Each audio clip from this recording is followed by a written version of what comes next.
Magandang araw bagong Pilipinas, narito ang Police News Express sa oras na ito. Sa gitna ng pagbuhos ng malakas na ulan dulot ng habagat, agad na rumisponde ang Northern Police District upang tulungan ang mga stranded na commuters sa iba't ibang bahagi ng kanilang nasasakupan.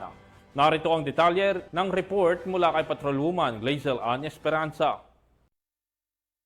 Sa gitna ng matinding pagulan na nagdulot ng biglaang pagbaha sa ilang bahagi ng Kamanava, agad na tumugon si Police Brigadier General Jerry V. Protasio, Acting District Director ng Northern Police District, upang tugunan ang mga pangangailangan ng mga na-stranded na commuters kasama ang kanyang mga personal mula sa NPD. Personal na inasikaso ni Police Brigadier General Protasio ang pagbibigay tulong sa mga apektadong pasahero sa kabila ng masamang panahon.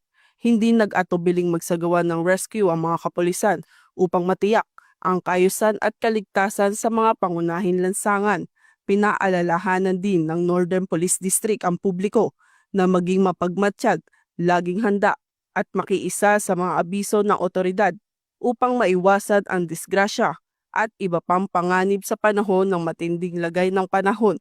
Sa pamamagitan ng agarang aksyon, muling pinatunayan ng pamunuan ng Northern Police District ang kahandaan at dedikasyon ng kapulisan sa pagtugon sa mga hamon ng kalikasan at pangangailangan ng ating mga komunidad.